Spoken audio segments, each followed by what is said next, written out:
తాకట్లో ఉన్న మీ బంగారం ఈ రోజు ఎంత ధర చేస్తుందో కొమ్మూరి గోల్డ్ వాళ్ళకి కాల్ చేస్తే ఫ్రీ గోల్డ్ కాస్ట్ చెక్ చేసి చెప్తారు. నమస్కారం అండి, సుమన్ టీవీకి స్వాగతం. నేను గీతాంజలి. ప్రస్తుతం మనతో పాటు ఉన్నారు ప్రముఖ ఆధ్యాత్మికవేత్త శ్రీనాథ్ స్వామి గురువు గారు. వారితో మాట్లాడి మనకున్నటువంటి ధర్మ సందేహాలను నివృత్తి చేసుకుందాం. అలాగే రాబోతున్నటువంటి తిథులు, పండుగల గురించి కూడా గురువు గారిని అడిగి వివరాలు తెలుసుకుందాం. గురుగారు నమస్కారం అండి. నమస్కారం అమ్మా. గురుగారు, సంకష్టహర చతుర్థి ప్రతి మాసంలో వస్తుంది, చాలా చక్కగా జరుపుకున్నారు. ఇప్పుడు చాలా మంది అండి గుళ్ళ దగ్గర చూస్తున్నాము, ఇళ్లల్లో ఇలాగా ఆచరించుకుంటూ ఉన్నారు. అదే కొంతమందికి సందేహం ఏంటంటే, అంటే ప్రారంభిద్దాము ఈ వ్రతాలు అనుకున్న వాళ్ళు ఎప్పటి నుంచి ప్రారంభించవచ్చు, అసలు ఎందుకు జరుపుకోవాలి, ఎలాంటి ఫలితం ఉంటుంది సంకష్టహర చతుర్థి జరుపుకుంటే గనక? మనకు సంకష్టహర చవితి, మనకు గణపతి ఏ కార్యక్రమాలు చేయాలన్నా గణపతి ఆరాధన ముఖ్యమని అంటాం. మరి ఎటువంటి కష్టాలు వచ్చినా గణపతిని ఆరాధిస్తే కష్టాలన్నీ తొలగుతాయని ఈ సంకష్టహర అంటే ఎటువంటి కష్టాలైనా పోవడానికి సంకష్టహర, ఆ కష్టాలన్నీ తొలగిపోవాలని, హర అంటే పోవాలి, ఆ విధంగానే ఈ యొక్క సంకష్టహర చవితి ప్రారంభమైంది. ఈ సంకష్టహర చవితి అనేది ఏదైతే ఉందమ్మా, ప్రతి ఒక్కరు కూడా వారు వివాహం అయిన వాళ్ళు చేయొచ్చు, వివాహం కాని వాళ్ళు చేయొచ్చు, అలాగే వివాహం జరగాలి అనే వాళ్ళు చేయొచ్చు, చాలా కష్టాల్లో ఉన్నవాళ్ళు, అలాగే ఉద్యోగరీత్యా ఉద్యోగం దొరకట్లేదు అనేవాళ్ళు, అలాగే సంతానం అవ్వట్లేదు అనేవారు, అలాగే వివాహం జరగట్లేదు అనేవాళ్ళు, నాకు అత్యధికంగా ఏ పని చేయాలి అని అనుకున్నా ఆ పని ఆటంకంలో పడిపోతుంది, అసలు పనులు అవ్వట్లేదు, నేను వ్యాపార రీత్యా కూడా ఎదగట్లేను, లేదా రియల్ ఎస్టేట్ విధంగా కూడా నేను ఎదగట్లేదు, అలాగే ఎన్నో డబ్బులు నేను బయటికి ఇచ్చాను, అటువంటి డబ్బులన్నీ ఏవి రావట్లేదు, అన్ని డబ్బులన్నీ బయటనే ఆగిపోయినాయి, రావట్లేదు, ఇలాంటి వారు కూడా చేయొచ్చు.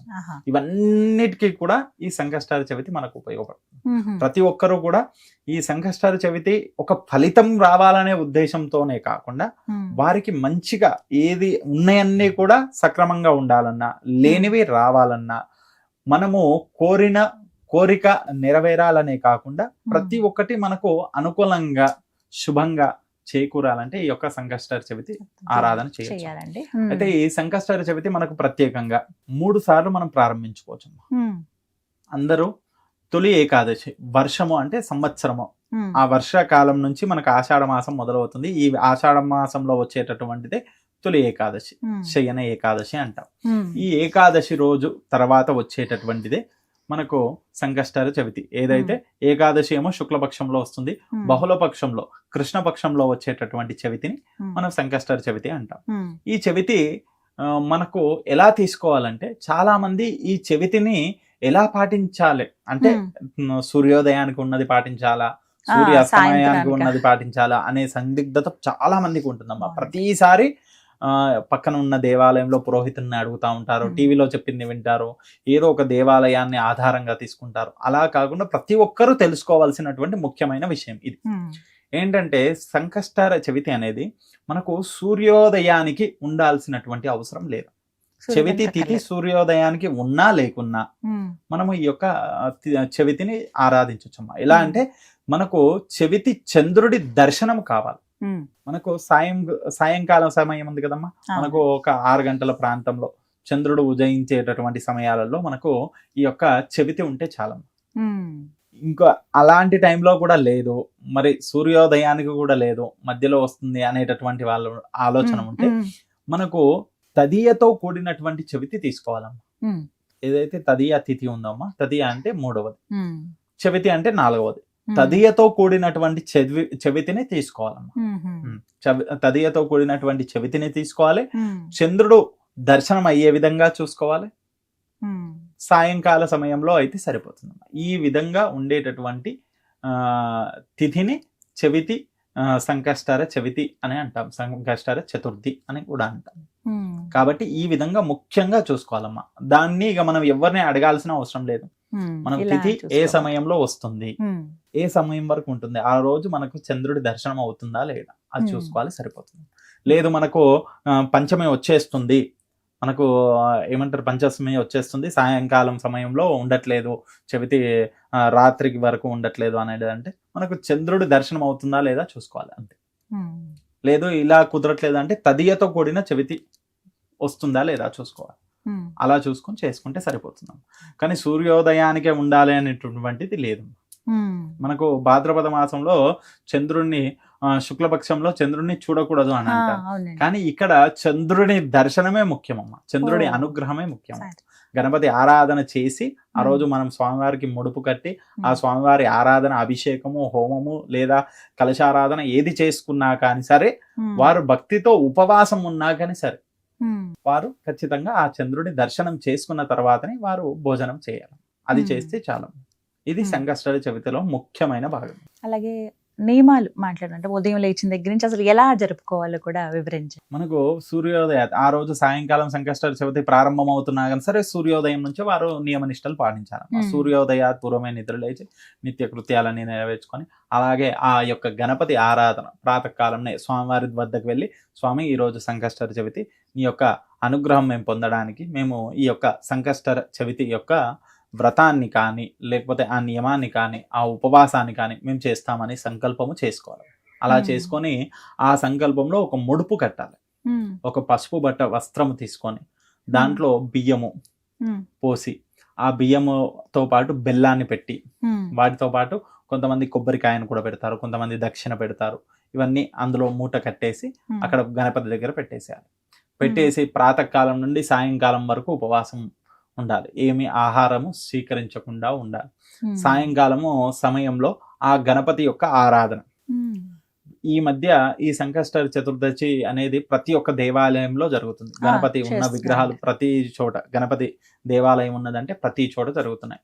కాబట్టి అక్కడ అభిషేకం అయినా జరుగుతుంది, లేదా హోమం అయినా నిర్వహిస్తారు, లేదా ఆ యొక్క కలశారాధన, గణపతి కలశాన్ని పెట్టి ఆ స్వామివారి ఆరాధన చేసి వ్రత కథను చెప్తారు.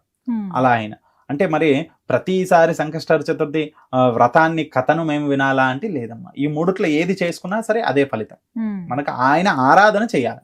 గణపతి అభిషేకం చేయొచ్చు, గణపతి యొక్క హోమము చేసుకోవచ్చు, లేదా ఈ గణపతి వ్రతాన్ని కూడా, సంకష్ట చతుర్థి వ్రతాన్ని కూడా చేసుకోవచ్చు. ఈ మూడుట్లో ఏదో ఒకటి ఆ గణపతి దేవాలయంలో జరుగుతూ ఉంటది. కాబట్టి అక్కడ వెళ్ళి ఆ మూడుట్లో ఏదో ఒకటి చేసుకున్నా పర్వాలేదు. లేదు మేము దేవాలయానికి వెళ్ళలేకపోతున్నాము, మేము ఇంట్లోనే చేసుకుంటామంటే చిన్న స్వామివారి గణపతి విగ్రహం ఎలాగో ఉంటుంది, లేదా చిత్రపటమైనా ఉంటుంది. మనము ఇంత పంచామృతంలో అభిషేకమైనా చేసుకోవచ్చు, చిత్రపటం ఉంటే ప్రోక్షణ చేసుకోవచ్చు. అలా చేసుకొని ఆ గణపతి యొక్క సంకటనాశన గణేశ స్తోత్రం, ప్రణమ్య శిరసా దేవం గౌరీపుత్రం వినాయకం, ఈ యొక్క సంకటనాశన గణేశ స్తోత్రం ఉంది కదమ్మా, ఈ దాన్ని ఆ రోజు వారికి తోచినన్ని సార్లు ఆ స్వామివారి ఆరాధన కొరకై 11 సార్లు కావచ్చు, 21 సార్లు కావచ్చు, 108 సార్లు కావచ్చు, 1008 సార్లు కావచ్చు, వారు ఆ యొక్క సంకటనాశన గణేశ స్తోత్రం ఏదైతే ఉందో ఆ ఒక్క పారాయణం చాలు. లేదా మాకు గణపతి అధర్వణ శీర్షం అని ఉంటుంది, ఆ గణపతి అధర్వ శీర్షం కూడా చదువుకోవచ్చు. అది కూడా 11 సార్లు చదువుకోవచ్చు. లేదా కొంతమంది గణపతి యొక్క పంచరత్న స్తోత్రం ఉంటుంది, ముదాకరార్థమోదకం, అదైనా చదువుకోవచ్చు. ఇలా గణపతికి సంబంధించినవి ఏవి కుదిరితే అవి ఆ స్వామివారి వద్ద మనం పారాయణం చేసుకోవడం. వాటితో పాటు గణపతి అష్టోత్తర నామాలతో ఆ స్వామివారిని పూజించడం. తర్వాత ఆ స్వామివారికి మనము చంద్రుడి ఆ స్వామివారికి చేసిన తర్వాత, ఆరాధన చేసుకున్న తర్వాత నైవేద్యంగా మనము అక్కడ పెట్టాం కదమ్మా, మూట కట్టి బియ్యము అలాగే అవన్నీ పెట్టాం కదమ్మా, వాటన్నిటిని తీసి ఆ స్వామివారికి పాయసం వండి, ఆ బెల్లము ఆ బియ్యంతో ఆ పాయసాన్ని వండి ఆ నైవేద్యం పెట్టాలి. లేదా మనకు కొంతమంది ఏం చేస్తారంటే ఆ అన్నాన్ని మాత్రమే, ఆ బియ్యంతో చేసినటువంటి అన్నాన్ని మాత్రమే పెట్టి కొద్దిగా పాలు చక్కెర వేసి నైవేద్యంగా పెడతారు. లేదా మోదుగాలు చేయొచ్చు. ఆ స్వామివారికి ప్రియమైనవి ఏంటంటే మోదుగాలు, లడ్డూలు, ఇవన్నీ స్వామివారికి నైవేద్యంగా పెట్టొచ్చు. అలా నైవేద్యంగా పెట్టి ఆ స్వామివారికి చూయించి తర్వాత ఆ చంద్రుడి దర్శన తర్వాత ఆ స్వామివారికి చంద్రుడి దర్శనం చేసుకొని అర్ఘ్యం వదలాలి. చాలా మంది ఈ చంద్ర దర్శనం చేసుకుంటారు, వదిలిపెట్టేస్తారు. కానీ చంద్రుడికి అర్ఘ్యం వదలాలంట. స్వామివారికి, స్వామి ఈ రోజు నేను సంకష్ట చతుర్దశి యొక్క వ్రతాన్ని చేశాను, సంకష్ట చతుర్థి వ్రతాన్ని చేశాను, ఆ స్వామివారికి హోమమా లేకపోతే ఆరాధన లేకపోతే మనము జపమా ఏదో ఒకటి నేను ఇలా చేసుకున్నాను, ఉపవాసం ఉన్నాను, మీకు అర్ఘ్యం మొదలు పెడుతున్నాను అని చెప్పేసి ఆ స్వామివారికి అర్ఘ్యాన్ని వదిలి తర్వాత మనము ఆ పెట్టినటువంటి నైవేద్యం ఏదైతే ఉందో అది స్వీకరించాలి. కొంతమంది మేము ఆ రోజు మేము అన్నాన్నే స్వీకరించము అనేటటువంటి వాళ్ళు ఉంటారు. బియ్యంతో కూడిన ఏవి మేము చేయము, అన్నాన్ని స్వీకరించము అన్నటువంటి వాళ్ళు అక్కడ మోదుగాలు పెట్టింటారు కదమ్మా, అదైనా స్వీకరించాలి. పండ్లు పలహారాలు ఏదైనా స్వీకరించాలి, తీసుకోవచ్చు. అవి ఏవైనా తీసుకోవచ్చు. ఉమ్. ఆ వండినటువంటి నైవేద్యం ఏదైతే ఉందో ఆ Hmm. కుటుంబంలో వారందరికీ పెట్టేసేయచ్చు, లేదా పక్కన ఉన్న వాళ్ళకి ఎవరికైనా కానీ సరే ఆ ప్రసాదంగా వారికి ఇవ్వచ్చు. ఉమ్. అది ప్రసాదాన్ని ప్రతి ఒక్కరికి పంచిపెట్టచ్చు. నేనే తినాలి, నేను చేశాను నేనే తినాలేటటువంటిది కాదమ్మా, ప్రతి Hmm. ఒక్కరికి పంచిపెట్టచ్చు. అలా చేసుకొని మర్నాడు ప్రాతకాలము కూడా ఆ స్వామివారి నిత్యార్చన లాగా స్వామివారి పూజ చేసుకొని తర్వాత భోజనం చేయాలి. ఆ రోజు కూడా మనకు ఉపవాస దీక్ష అనేది ఎవరైతే చేస్తారో వారందరూ కూడా ఒకటి నియమంగా, అంటే ఒక అతిథిని పిలిపించి భోజనం అయినా పెట్టాలి, లేదా ఒక బ్రాహ్మణుడికి సాహిత్యం అయినా ఇవ్వాలి, ఇచ్చి ఉమ్. వారు భోజనం చేయడం ఉత్తమం. ఎందుకంటే ప్రతి పూజకు మనము ఆ బ్రాహ్మణుడిని పిలిపించి మనం పూజ చేయించుకోలేం, ఆ. వేదోక్తంగా మనం చేయించుకోవాలంటే చేయించుకోలేం. ఉమ్. మనకు తెలిసినది మన భక్తితో మనం చేసుకుంటాం. అలాంటప్పుడు ఒక సాహిత్యం తీసుకొని వెళ్ళి ఆయనకు తోచిన ఒక 11 రూపాయలు ఎందుకు కాదు, 111 రూపాయలు ఎందుకు కాదు దక్షిణ ఇచ్చి ఆయనకు తాంబూలం ఇచ్చి ఆయనను ఆశీర్వాదం తీసుకున్నాం అనుకోండి, మనం పూజ చేసినటువంటి పూర్తి పుణ్య ఫలితము మనకు ఆశీర్వాదంగా ఆయన ఇస్తారు. ఉమ్. కాబట్టి అలా చేసుకోవడం ఉత్తమం. సంకష్ట చవితి ఏదైతే ఉందమ్మా, ప్రతి ఒక్కరు కూడా ఈ నియమ నిష్టలతో ఈ యొక్క వ్రతాన్ని ఆచరిస్తే, ఉమ్. లేదా అక్కడ దేవాలయంలో కూడా అభిషేకము హోమము ఆ, జరుగుతున్నటువంటి సమయానికి వెళ్ళి ప్రాతకాలం నుంచి ఉపవాసం ఉండి ఆ సమయానికి వెళ్ళి అక్కడ దేవాలయంలో దండం పెట్టుకొని ఇంటికి వెళ్లే ముందు ఇంట్లో వెళ్ళగానే ఆ చంద్రుడి దర్శనం చేసుకొని అర్ఘ్యం వదిలేసి వారు భోజనం చేసుకున్నా సరిపోతుంది. ఉమ్. ఈ భోజనం విధంగా కానీ కూడా అల్పాహారం చేసుకోవచ్చు. కానీ, ముఖ్యంగా అల్పాహారమే చాలా మంది చేస్తారమ్మా, ఉమ్. లేదా పాలు పండ్లు తినేస్తారు. ఉమ్. కాబట్టి కానీ అక్కడ నైవేద్యం పెట్టింది కూడా తీసుకోవడం ఉత్తమం. కాబట్టి అది కూడా పాటించవచ్చు, తప్పులేదు. గురుగారు, అలాగే మరొక సందేహం, చతుర్థి ఇలా మేము పాటిద్దాం అనుకుంటున్నామండి, వ్రతం లాగా ఆచరిద్దాం అనుకుంటున్నాం అన్నప్పుడు ఎన్నని ఇలా మొక్కుకుంటారు కొంతమంది, సంఖ్య అవును. ఎంత అని. ఎలా మొక్కుకోవాలి, ఎప్పటి నుంచి ప్రారంభిస్తే మంచిదంటారు? మనకు సంకష్ట చవితి ముఖ్యంగా మనకు చెప్పాం కదమ్మా, వర్షము అంటే వర్షాకాలంలో మొదలయ్యేటటువంటి ఆషాఢ మాసంలో వచ్చేటటువంటిది మొట్టమొదటి సంకష్ట చతుర్థి. అదైనా చేసుకోవచ్చు, లేదా మనకు ఈ వ్రత కథలో చెప్పడం జరుగుతుంది ఏంటి, శ్రావణ మాసంలో మొదలు పెట్టాలని. అలా శ్రావణ మాసంలో మొదలు పెట్టినా ఓకే. లేదా కొంతమంది ఆ గణపతి అవతరించిందే భాద్రపద మాసంలో, కాబట్టి భాద్రపద మాసం నుంచి మొదలు పెడతామని. ఈ విధంగా ఈ 3 మాసాలలో ఎప్పుడైనా మొదలు పెట్టుకోవచ్చు. ఇలా మొదలు పెట్టిన వారు శుక్లపక్షంలో వచ్చేటటువంటి చవితి కాకుండా బహుళ పక్షంలో అంటే కృష్ణపక్షంలో వచ్చేటటువంటి పౌర్ణమి తర్వాత వచ్చేటటువంటి చతుర్థిని తీసుకోవాలి. పౌర్ణమి తర్వాత వచ్చేటటువంటి చతుర్థిని, తదియతో కూడినటువంటి చతుర్థిని, చంద్రుని దర్శన భాగ్యము కలిగేటటువంటి చతుర్థిని తీసుకొని 21 సార్లు ఈ యొక్క సంకష్ట చతుర్థి వ్రతాన్ని ఆచరించాలి. 21 సార్లు ఎవరైతే ఆచరిస్తారో వారికి ఎటువంటి కష్టాలు లేకుండా సుఖ జీవనము అనేది వారికి ఏర్పడుతుందని చెప్పవచ్చు. వారు కోరిన కోరికలు నెరవేరుతాయి. మనం మొట్టమొదట చెప్పుకున్నాం కదమ్మా, కష్టాలు సంభవించిన వారు, లేదా సంతానం కాని వాళ్ళు, వివాహం కాని వాళ్ళు, లేదా ఉద్యోగరీత్యా అభివృద్ధి పొందాలి అని అనుకునే వాళ్ళు, వాళ్ళందరికీ కూడా ఇది చాలా ఉపయోగపడుతుందమ్మా. కొంతమంది తల్లిదండ్రులు పిల్లల కోసం మంచి విద్యా బుద్ధులు కలగాలని కూడా చేసే వాళ్ళు ఉంటారమ్మా. అలాంటి వాళ్ళకు కూడా పిల్లల కోసం చాలా ప్రత్యేకంగా పనిచేస్తుందని చెప్పొచ్చు. చాలా మంది పిల్లల కోసం ఈ రోజు తల్లిదండ్రులు పిల్లలు మొబైల్స్ ఎక్కువ చూస్తున్నారు, ఎక్కువ చదవట్లేదు, ఇలాంటి వాళ్ళు చాలా బాధపడుతూ ఉంటారు. అలాంటి వారు ఏం చేయాలి స్వామి, ఏం చేయాలంటే ఈ సంకష్ట చతుర్థి యొక్క వ్రతం చేస్తూ ఆ పిల్లలకు ఆ గణపతి పైన మక్కువను చూయిస్తూ, ఆ గణపతి ఆరాధన చేయిస్తూ, ఆ గణపతి యొక్క సంకట నాశన గణేశ స్తోత్రాన్ని ఆ పిల్లలకు బోధించి రోజు చదువుకోవాలి అనే విధంగా వారు చెప్తూ ఉంటే వారు కూడా చదువుతూ ఉంటారు. వారికి కూడా అలవాటు అవుతుంది. రోజు దేవాలయంలో మన ఇంట్లో దేవుడి దగ్గర గణపతి దగ్గర ఆ సంకట నాశన గణేశ స్తోత్రాన్ని చెప్పుకొని వాళ్ళు విద్యకి అంటే బడికి వెళ్ళడం మొదలు పెడితే వాళ్ళకు విద్యా బుద్ధులు కూడా కలుగుతాయని చెప్పొచ్చు. కాబట్టి ఇది ఒక సదావకాశంగా చెప్పొచ్చు పిల్లలకు కూడా. వారికి నేర్పించవచ్చు, పెద్దలు కూడా వారు ఇలా పాటిస్తే. మేము గణపతి అభిషేకం చేస్తూ ఉంటాం.